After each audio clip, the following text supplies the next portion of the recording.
இந்த வீடியோவில் நம்ம என்ன பார்க்க போகிறோன்னா இன்கம் டேக்ஸ் அதில் ரெசிடென்ஷியல் ஸ்டேட்டஸ் அதான் பார்க்க போகிறோம். ஆல்ரெடி இன்கம் டேக்ஸோட இன்ட்ரோடக்ஷன் இம்பார்ட்டண்ட் டேர்ம்ஸ் எல்லாம் ஒரு வீடியோ அப்லோட் பண்ணியிருக்கேன்.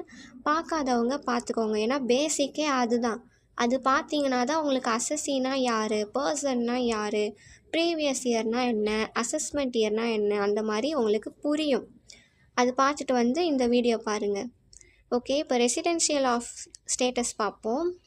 ப்ரீவியஸ் இயரில் அசஸ்ஸி எவ்வளோ டோட்டல் இன்கம் வச்சுருக்காரோ அந்த இன்கம்லேருந்து தான் அவர் என்ன பண்ண முடியும், இன்கம் டேக்ஸ் பே பண்ண முடியும். அந்த டோட்டல் இன்கம் எந்த பேசிஸில் அவங்க பார்க்குறாங்கன்னா, ப்ரீவியஸ் இயரில் அசஸ்ஸியோட ரெசிடென்ஷியல் ஸ்டேட்டஸ் அந்த பேசிஸில் தான் பார்க்குறாங்க. அதாவது இப்போது ப்ரீவியஸ் இயரில் அசஸ்ஸி எவ்வளோ நாள் இந்தியாவில் இருக்கார், அதுக்கேற்ற மாதிரி கண்டிஷன்ஸ் வரும். அந்த கண்டிஷன்ஸை வச்சு தான் என்ன பண்ணுறாங்க, இன்கம் டேக்ஸ் பே பண்ணுறாங்க. இப்போது ரெசிடென்சியல் ஸ்டேட்டஸ் ஆஃப் அன் இண்டிவிஜுவலில் நம்ம ரெசிடெண்ட்டு நான் ரெசிடெண்ட் அப்படின்னு சொல்லலாம். ரெசிடெண்ட்லேயே ஆர்டினரி ரெசிடெண்ட், நான் ஆர்டினரி ரெசிடெண்ட் அப்படின்னும் சொல்லலாம்.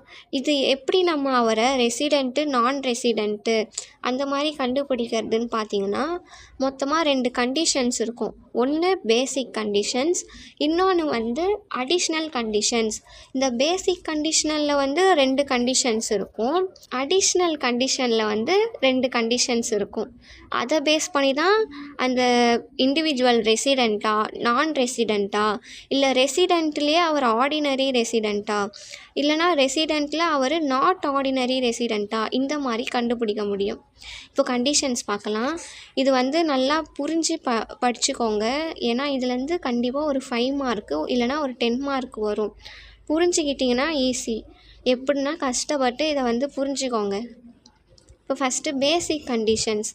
பேசிக் கண்டிஷனில் 2 கண்டிஷன் சொன்னேன்னா, அதில் இது ஃபஸ்ட்டு கண்டிஷன்ஸ் என்னென்னா, ப்ரீவியஸ் இயரில் 182 டேஸ் அவர் என்ன பண்ணணும், இந்தியாவில் இருக்கணும். யார், இண்டிவிஜுவல். ப்ரீவியஸ் இயர்னால் நம்ம என்னன்னு பார்த்தோம், 2025 to 2026. அப்போது அந்த ப்ரீவியஸ் இயரில் அவர் 182 டேஸ் இந்தியாவில் இருக்கணும். பேசிக் கண்டிஷனில் இது 2வது கண்டிஷன். இதுவும் 2ஆக ஸ்ப்ளிட் ஆகும். ஃபஸ்ட்டு இந்த கண்டிஷன் தான் வரும். ப்ரீவியஸ் இயரில் 60 டேஸ் அவர் இந்தியாவில் இருக்கணும். ப்ரீவியஸ் இயர்னால் என்னது, 25 to 26 தான் ப்ரீவியஸ் இயர். அதில் அவர் 60 டேஸ் ஆச்சு இந்தியாவில் இருக்கணும். அது இல்லையா, 4 years preceding the relevant previous year, அதில் 365 டேஸ் இந்தியாவில் இருக்கணும். இதில் நல்லா பாருங்கள், இந்த ப்ரிசீடிங் த ரெலவெண்ட் ப்ரீவியஸ் இயர் அப்படின்றது என்னென்னா, ப்ரீவியஸ் இயர் இல்லாமல் அதுக்கு முன்னாடி இருக்கக்கூடிய ப்ரீவியஸ் இயர்ஸ். இங்கே நான் தனியாகவே எழுதி காமிக்கிறேன் பாருங்கள். இப்போது 25 to 26ன்றது ப்ரீவியஸ் இயர். இந்த 4 years கேல்குலேட் பண்ணுறோம்ல, அதுக்கு இந்த ப்ரீவியஸ் இயர் கிடையாது. அது இல்லாமல் அதுக்கு முன்னாடி இருக்கக்கூடிய previous years 24 to 25, 23 to 24, 22 to 23, 21 to 22. இது 4 years. இந்த 4 வருஷத்தில் அவர் எவ்வளோ நாள் இருக்கணுமா, 365 டேஸ் ஆச்சு இருக்கணும் அப்படின்னு சொல்கிறாங்க. ஃபஸ்ட்டு நம்ம பேசிக் கண்டிஷன் என்ன பார்த்தோம், ப்ரீவியஸ் இயரில் 182 டேஸ் இந்தியாவில் இருக்கணும் அப்படின்னு. இதே 2வது, அதுலேயே பேசிக் கண்டிஷன்லேயே 2வதில் பார்த்தீங்கன்னா, ப்ரீவியஸ் இயரில் அவர் 60 டேஸ் இந்தியாவில் இருக்கணும். அது கூடவே 4 years preceding the previous year, அதில் 365 டேஸ் அவர் இந்தியாவில் இருக்கணும். இதுதான் பேசிக் கண்டிஷன்ஸ். அடிஷ்னல் கண்டிஷன் ஒரு 2 இருக்குது, அதுவுமே பார்க்கணும். இப்போது அடிஷ்னல் கண்டிஷன் பார்ப்போம். அடிஷ்னல் கண்டிஷனில் ஃபஸ்ட்டு கண்டிஷன் பார்த்திங்கன்னா, 2 out of 10 years preceding the previous year. இது கூட வேணாம், இங்கே மேலே கூட பார்த்துக்கோங்க. At least 2 out of the 10 previous years preceding the relevant previous year. ரெண்டுமே ஒன்று தான். என்ன சொல்கிறாங்கன்னா, ப்ரீவியஸ் இயர், இங்கேயும் பாருங்கள், ப்ரிசீடிங் த ப்ரீவியஸ் இயர். நான் என்ன சொன்னேன், ப்ரிசீடிங் த ப்ரீவியஸ் இயர்னால் ப்ரீவியஸ் இயர் இல்லாமல் அதுக்கு முன்னாடி இருக்கக்கூடிய இயர்ஸு. அந்த 10 இயர்ஸில் அட்லீஸ்ட் அவர் 2 இயர்ஸ் ஆகுது இந்தியாவில் இருக்கணும். ப்ரீவியஸ் இயரு நம்மளுக்கு 25 to 26. அது இல்லாமல் அதுக்கு முன்னாடி இருக்கக்கூடிய 10 இயர்ஸ் அப்படியே பேக்கு ஒரு 10 இயர்ஸ் நீங்களே எழுதிக்கோங்க பேக்கில். அதுக்கு தான் வந்து இந்த மாதிரி எழுதியிருக்கேன். ப்ரீவியஸ் இயர் இல்லாமல் முன்னாடி இருக்கக்கூடிய 10 இயர்ஸ் அதில் வந்து 2 வருஷமாச்சு அவர் என்ன பண்ணணும்னா இந்தியாவில் இருக்கணும். அதுலேயே செகண்ட் கண்டிஷன் பாருங்கள். இதுலேயும் என்ன சொல்கிறாங்கன்னா at least 730 days in all during the 7 previous year preceding the relevant previous year. இங்கே என்ன வந்துடுச்சு ப்ரிசீடிங் த ரெலவெண்ட் ப்ரீவியஸ் இயர். அப்போது ப்ரீவியஸ் இயர் இல்லாமல் மீதி 7 ப்ரீவியஸ் இயர்ஸ் இருக்குமா, அதில் அவர் அட்லீஸ்ட் 730 days ஆகுது இந்தியாவில் இருக்கணும் அப்படின்னு சொல்கிறாங்க. இது 2 தான் நம்மளுக்கு என்னது அடிஷ்னல் கண்டிஷன்ஸ். இப்போ அடிஷ்னல் கண்டிஷன்ஸ் புரியுதா உங்களுக்கு? ஃபஸ்ட்டு கண்டிஷனில் வந்து 10 இயர்ஸில் அவர் மினிமம் 2 இயர்ஸ் ஆகுது என்ன பண்ணணும் இந்தியாவில் இருக்கணும். இதில் பார்த்தீங்கன்னா 7 ப்ரீவியஸ் அதாவது ப்ரிசீடிங் ப்ரீவியஸ் இயர் அதில் 730 days ஆகுது இந்தியாவில் இருக்கணும் அப்படின்னு சொல்கிறாங்க. ஷார்ட்டாக இது பார்த்துக்கோங்க. ப்ரீவியஸ் இயர் இல்லை, அதுக்கு முன்னாடி இருக்கக்கூடிய ப்ரீவியஸ் இயர் அப்படின்ட்டு இந்த மாதிரி நீங்கள் ஷார்ட்டாக நோட் பண்ணி வச்சுக்கோங்க. இப்போது இந்த கண்டிஷன்லாம் நம்ம எதுக்கு படிக்கிறோம்? அந்த இண்டிவிஜுவல் வந்து ரெசிடெண்ட்டா நான் ரெசிடெண்ட்டா அப்படின்றத பார்க்குறதுக்கு தான். இப்போது ஃபஸ்ட்டு வந்து அவர் ரெசிடெண்ட்டாக இருந்தார்னா என்னென்னா, இப்போது நம்ம பேசிக் கண்டிஷன் பார்த்தோம்ல 2, இது ஒரு கண்டிஷன், இது ஒரு கண்டிஷன், 2 கண்டிஷன் பார்த்தோம்ல. இந்த 2த்தில் அவர் ஏதாவது ஒரு கண்டிஷன் ஃபுல்ஃபில் பண்ணியிருந்தார்னா ஆர் சாட்டிஸ்ஃபை பண்ணியிருந்தார்னா அவர் என்னது ரெசிடெண்ட்டு. எப்படின்னா ஒன்று அவர் இந்தியாவில் ப்ரீவியஸ் இயரில் 82 days இருக்கணும். இல்லை இந்த கண்டிஷன் வந்து அவர் ஃபுல்ஃபில் பண்ணாமல் இந்த செகண்ட் கண்டிஷனில் பாருங்கள். இது பார்த்தோம்ல ப்ரீவியஸ் இயரில் 60 days இருக்கணும், அது கூடவே 4 இயர்ஸில் 365 days இருக்கணும்.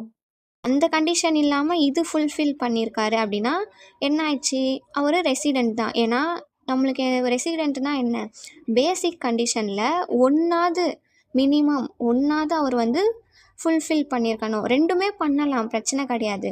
இப்போ அவர் இதை ஃபஸ்ட்டே ஃபுல்ஃபில் பண்ணிட்டாரு, 82 days இருக்கிறாரு அப்படின்னா நீங்கள் வந்து செகண்ட் கண்டிஷன் பார்க்கணுன்ற அவசியமே கிடையாது. அவர் ஃபஸ்ட்டு கண்டிஷனை இந்த 182 days ஃபுல்ஃபில் பண்ணலைனா தான் நீங்கள் என்ன பண்ணணும், இந்த கண்டிஷனை பார்க்கணும். இதை ஃபுல்ஃபில் பண்ணியிருந்தாருன்னா அவர் ரெசிடெண்ட்டு. ஓகேவா? நான் ரெசிடெண்ட்டுன்றது என்னென்னா பேசிக் கண்டிஷனில் ஒன்று கூட அவர் என்ன பண்ண மாட்டார், சாட்டிஸ்ஃபை பண்ண மாட்டார். அதுதான் நான் ரெசிடெண்ட்டு. இப்போது நீங்கள் இப்போ பேசிக் கண்டிஷன் செக் பண்ணுறீங்க, 182 days இருக்காரா அப்படின்னு பார்க்குறீங்க, இல்லை. சரி, இதிலே வந்து செகண்ட் பேசிக் கண்டிஷன் செக் பண்ணுறீங்க. ப்ரீவியஸ் இயரில் அவர் 60 days இருக்காரா, இல்லை. 4 years ப்ரிசீடிங் ப்ரீவியஸ் இயரில் 365 days இருக்காரா பார்க்குறீங்க, அப்பயும் இல்லை. அப்போது என்ன ஆகுது, அவர் பேசிக் கண்டிஷனில் 2மே ஃபுல்ஃபில் பண்ணலை. ஸோ அவர் வந்து நான் ரெசிடெண்ட் அப்படின்னு சொல்லுறோம். இப்போது ரெசிடெண்ட்லேயே வந்து ஆர்டினரி ரெசிடெண்ட்டாக நான் ஆர்டினரி ரெசிடெண்ட்டாக பார்க்கணும். ரெசிடெண்ட்டுன்னு கண்டுபிடிச்சிட்டோம், அப்போ அவர் ஆர்டினரியா நான் ஆர்டினரியா அப்படின்னு பார்க்குறோம். அதுக்கு என்னென்னா இப்போது அவர் வந்து ரெசிடெண்ட்டு ஆர்டினரி ரெசிடெண்ட்டாக இருந்தார்னா பேசிக் கண்டிஷனில் ஒன்று any one of the basic condition அதை வந்து அவர் சாட்டிஸ்ஃபை பண்ணியிருக்கணும். பட் என்ன பண்ணியிருக்கணும், இந்த அடிஷ்னல் கண்டிஷனில் 2மே வந்து அவர் சாட்டிஸ்ஃபை பண்ணியிருக்கணும். அப்போ தான் அவர் என்னது ரெசிடெண்ட் ஆர்டினரி ரெசிடெண்ட் அப்படின்னு சொல்ல முடியும். உங்களுக்கு புரியுதா? பேசிக் கண்டிஷன் இந்த 2 கண்டிஷன் பார்த்தோம்ல, இதில் ஒன்று அவர் ஃபுல்ஃபில் பண்ணியிருக்கணும். அது மட்டும் இல்லாமல் அடிஷ்னல் இந்த 2 கண்டிஷனுமே வந்து ஃபுல்ஃபில் பண்ணியிருந்தால் தான் அவர் ரெசிடெண்ட் அண்ட் ஆர்டினரி ரெசிடெண்ட் அப்படின்னு சொல்கிறோம். இதே அவர் ரெசிடெண்ட்டு ஆனால் நாட் ஆர்டினரி ரெசிடெண்ட் அப்படின்னு சொல்லும்போது என்னென்னா, அவர் பேசிக் கண்டிஷனில் ஒரு கண்டிஷன் சாட்டிஸ்ஃபை பண்ணியிருக்கணும், அடிஷ்னல் கண்டிஷனில் ஒன்று அப்படி இல்லைன்னா எதுவுமே சாட்டிஸ்ஃபை பண்ணலை. அப்படி இருந்தார்னா அவரை resident and not ordinary resident அப்படின்னு சொல்கிறோம். இதில் என்ன பார்த்தோம், ஒரு பேசிக் கண்டிஷன், ரெண்டுமே அடிஷ்னல் கண்டிஷன்ஸ் சாட்டிஸ்ஃபை பண்ணியிருக்கணும். இது அப்படியே ஆப்போசிட் தான். ஒரே ஒரு பேசிக் கண்டிஷன், அடிஷ்னல் கண்டிஷனும் என்னது ஒன்றா இருக்கும். அப்படி இல்லைனா ரெண்டுமே அவர் வந்து சாட்டிஸ்ஃபை பண்ணியிருக்க மாட்டார். அப்போது அவர் ரெசிடெண்ட்டு பட் நாட் ஆர்டினரி ரெசிடெண்ட். அவ்வளோதான் இந்த கான்செப்ட்டு. இது எப்படின்னா நல்லா புரிஞ்சு படிச்சுக்கோங்க. உங்களுக்கு ஏற்ற மாதிரி ஷார்ட்டாக எழுதி வச்சுக்கோங்க. இப்போது வந்து எக்ஸாம்பிளுக்கு எப்படி சொல்கிறது, இந்த டயக்ராம் போட்டுக்கோங்க. இப்போ ரெசிடெண்ட்னா பேசிக் கண்டிஷன் 1 ஆர் 2 அந்த மாதிரி ப்ராக்கெட்டில் போட்டுக்கோங்க. நான் ரெசிடெண்ட்னா 0 பேசிக் கண்டிஷன், எதுவுமே அவர் ஃபுல்ஃபில் பண்ணியிருக்க மாட்டார், ஸோ 0. ஆர்டினரி ரெசிடெண்ட்னா என்ன பார்த்தோம், பேசிக் கண்டிஷன் ஒன்று ஃபுல்ஃபில் பண்ணியிருக்கலாம், இல்லை ரெண்டுமே பண்ணியிருக்கலாம். நம்மளுக்கு என்ன இது 1 பண்ணாலே நம்மளுக்கு போதும் பேசிக் கண்டிஷனை பொறுத்த வரைக்கும்.